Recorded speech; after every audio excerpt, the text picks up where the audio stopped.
Mes chers compatriotes, avec beaucoup d'amour, je vous salue.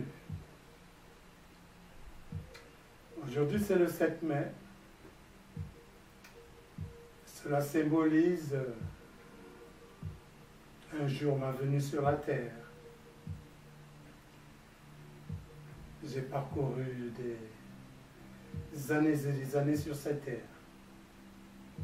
ce qui m'a permis d'apprécier la beauté et la méchanceté humaine. Je vais faire deux clins d'œil. Le premier, c'est au prophète de l'exemplarité, Jean-Marie Mokoko, J3M. Merci pour tout ce que tu es en train de laisser comme symbole. Cela servira à la pérennité. Continue à te battre, mon général. Tu as encore la vie. Mais souviens-toi que Denis Sassou a éliminé toutes les personnes qui sont passées par ton processus. Mon général, même en prison, on peut se défendre. Je m'adresse à un officier supérieur qui a le mérite du décodage. Le deuxième clin d'œil, je vais le faire à Bernard Pongui, un jeune spécialiste du recadrage. Il est sorti d'une petite école que nous avons peaufinée. Il avait des capacités qu'elle a simplement transférées. Et voilà, il s'en sort très bien. Tout ce que je souhaite, c'est sa perfectibilité, l'engagement qu'il a pris. Bernard Pongui, non. 2021, ce n'est pas ton délai à toi. Je vais te l'expliquer pourquoi. De la même manière que Denis Sassou a précipité les élections en mars 2016, c'est de la même manière qu'il est en train de s'organiser. Il va déclencher des élections. Mais sous quel prétexte? Que ceux qui ont des oreilles écoutent et entendent. Denis Sassou va faire un montage basé sur une forme d'incompétence de gestion. Il ne pourra plus gérer le gouvernement parce qu'il est malade, il peut plus être chef de l'État. En ce moment, la cogitation habituelle du PCT, cogitation diabolique bien sûr, va consister à sortir la nouille. Donc le nigo que vous appelez Kiki Sassou, il n'a qu'un visage, aucune capacité de conception, aucune capacité d'anticipation. Il n'a pas pu gérer la CORAF, il n'a pas pu gérer la CNPC, il n'a fait que voler comme son père, tel fils. Ils ont volé suffisamment. Moi je pense qu'à certains égards, les Congolais, au lieu de venir se plaindre sur les médias sociaux, au lieu de venir présenter leur déception pour ce qui se fait à Brazzaville, au lieu de s'indigner seulement, il va falloir s'organiser.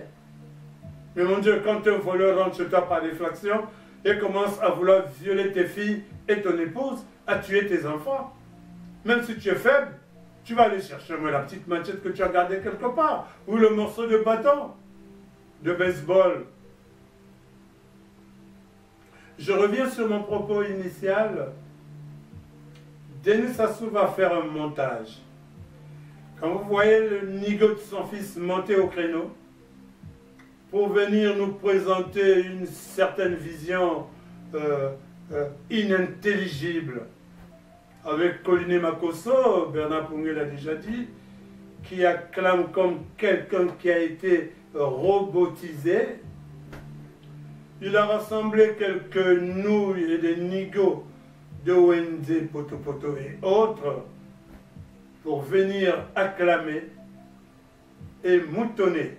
Voilà le Congo que ce bêta transfuge voudra léguer aux Congolais. Ça, c'est inadmissible. Nous avons déjà accepté cet hybride de Denis Sassou.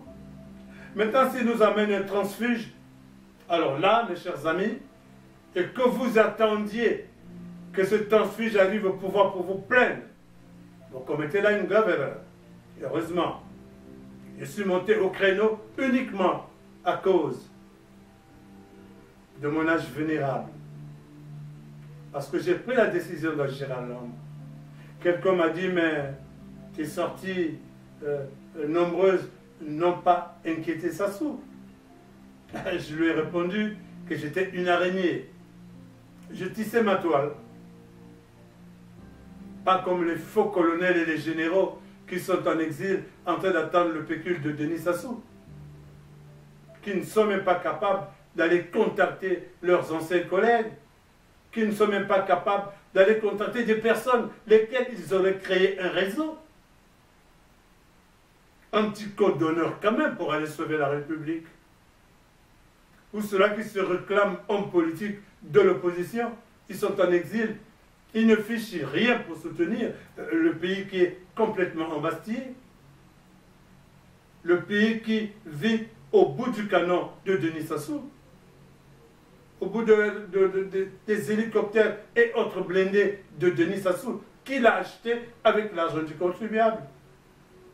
Allez-y regarder dans leur bunker, dans leur maison, dans les paradis fiscaux. On a parlé de Panama Papers et Paradise Papers. On a parlé des îles Caïmans et tant d'autres. Ce sont les milliards du Congo Brazzaville. Avec les 14 milliards, on pouvait organiser un système social qui aiderait les Congolais. Mais non. L'idiot de Denis Sassou et son fils, non, eux, ils ne savent pas faire ce genre de choses. Il faut les bouter. Par tous les moyens, il faut les bouter. Et avec la grâce de Dieu, nous allons les bouter dehors. Je sais que la jeunesse guette. Elle n'est pas lâche. Elle a toujours prouvé sa bravoure. Tôt ou tard, ils trouveront le moyen de s'exprimer. Je vous remercie d'avoir été à l'écoute. Je vous souhaite beaucoup de courage dans ce combat. Ne le limitez pas dans le temps. Agissez parfois à l'ombre. C'est à l'ombre qu'on tisse la bonne toile. Je vous remercie.